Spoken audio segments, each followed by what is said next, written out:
खबरें जो आपको सीधे जोड़ती हैं हमसे, जिनका आपकी जिंदगी पर होता है सीधा असर। खबरों की वही तस्वीर, बिना बदले बिना डरे, जज्बा सच का लिए, सच दिखाते हैं। राम मंदिर उद्घाटन से 4 दिन पहले भीम आर्मी चीफ ने ऐसा बोलकर सबको चौंका दिया। लोकसभा चुनाव को लेकर किया बड़ा ऐलान। अखिलेश से लेकर मायावती तक के खेमे में मच गई खलबली। 2024 से पहले मोदी योगी आ गए टेंशन में। चंद्रशेखर रावण ने कर ली पूरी तैयारी। देखिए, आजमगढ़ आजाद समाज पार्टी का कार्यकर्ता सम्मेलन और बहुत सारे नए लोगों ने आजाद समाज पार्टी में आस्था विश्वास व्यक्त किया है।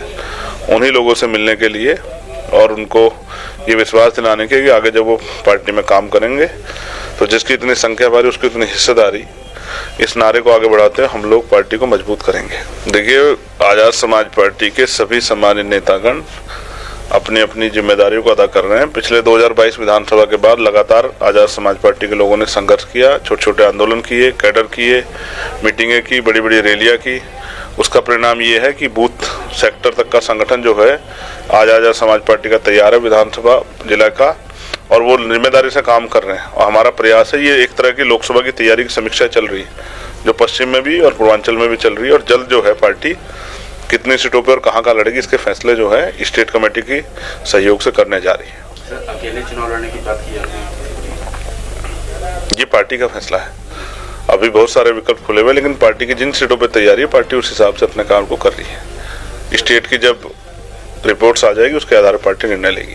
देखिए, सवाल ये है कि आप 1 रुपए का सामान भी खरीदते हो तो आप उसमें उसको कई बार चेक करते हो। जो वोट जिसका मौका 5 साल में एक बार मिलता है अपने लोकसभा के मेंबर का चयन करने का या विधानसभा के मेंबर का चयन करने का, उस वोट को अगर उस वोट पे जनता को शंका है तो चुनाव आयोग की जिम्मेदारी है कि वो शंका को दूर करे।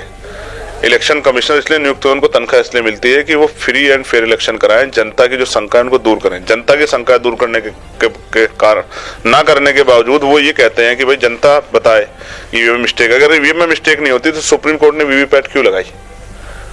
अगर ईवीएम बहुत फेयर है तो वीवीपैट क्यों लगाई सुप्रीम कोर्ट ने? सुप्रीम कोर्ट ने माना कि ईवीएम के साथ छेड़खानी हो सकती है, और वीवीपैट से जो पर्चियां निकलती है उसकी काउंटिंग नहीं हो रही है, उसमें भी छेड़खानी खबर आ रही है कि एक शीशा लगा दिया गया। ऐसा क्यों कर रही है सरकार? इलेक्शन कमिश्नर भी सरकार के मुलाजिम है, सरकार के कर्मचारी हैं, वो बहुत जो है फ्री नहीं है।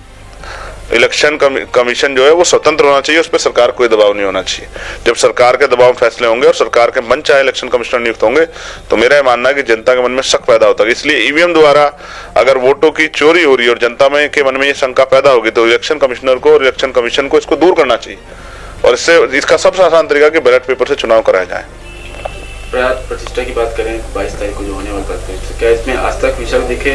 किसी को कह रहा कि बुलाया जाएगा तो जाएंगे, नहीं बुलाया तो जाएंगे? अब सवाल ये है कि जो कार्यक्रम भारतीय जनता पार्टी ने अपने हिसाब से तय किया और समय से पहले तय किया, वो भारतीय जनता पार्टी का ही कार्यक्रम